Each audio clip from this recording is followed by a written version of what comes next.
Semi-final time tonight with menswear. M&S Dress the Nations at 8 o'clock.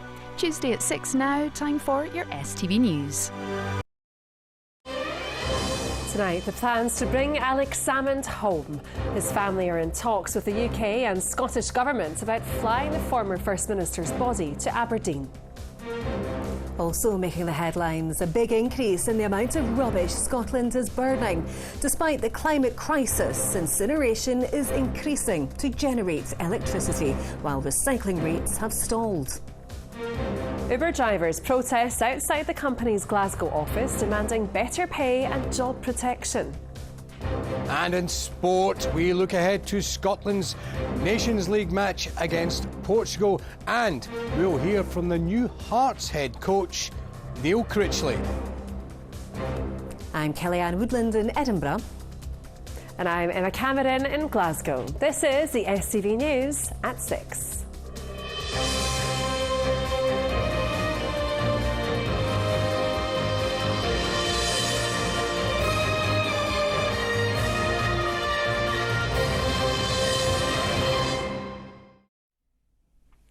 Good evening. A minute's applause will be held ahead of Scotland's football match against Portugal at Hampden tonight in honour of Alex Salmond. The former First Minister was a keen member of the Tartan Army. 3 days on from his death at a conference in North Macedonia, officials in his Alba party say they're waiting on the Scottish Government to give the go-ahead for a flight to bring his body home. Here's our senior reporter, Gordon Cree. We're the famous Tartan Army and we're off to Germany. Germany! Germany! We're the famous Tartan Army and we're off to Germany. Alex Salmond loved football and was an enthusiastic supporter of the national team. Ahead of kick-off this evening, fans will pay their tribute to him. He was very passionate about the country and it's very sad, his passion, very sad. Definitely deserves it. He did a lot for Scotland, did a lot for the younger generation as well. Whether you agree with him or not, he still was one of the first ministers of Scotland, so we should still honour the fact that he has sadly passed. In North Macedonia, where the 69-year-old died on Saturday, officials have said his body is ready to be repatriated. The paperwork is done. They're waiting on the go-ahead for a flight which will likely have to be approved by the Scottish Government. Both it and the Foreign Office have said nothing publicly on that, other than they're working together to ensure support is in place for the family. Campaigning at a council by-election in Falkirk this afternoon, the Scottish Labour leader said Alex Salmond's record of public service means the process should be handled as quickly as possible. I think it's right that both governments work together in partnership with the family to make sure we can have the speedy return of Alex's body to Scotland, so his family can mark his life and also have that funeral. This is a situation many families find themselves in. One of Scotland's biggest funeral directors said it's had a case every week this year where someone has died abroad. The timescale can vary. On average, it may take 2 to 3 weeks. And from the time of death to actually getting on a flight. And again, that would vary determining the cause of death or the area that they have died in, their circumstances around it too.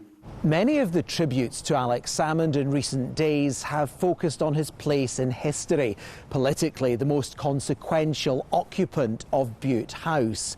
But they've also spoken of a complex character, a euphemism, of course, for other aspects of his time here, which some feel now shouldn't be glossed over.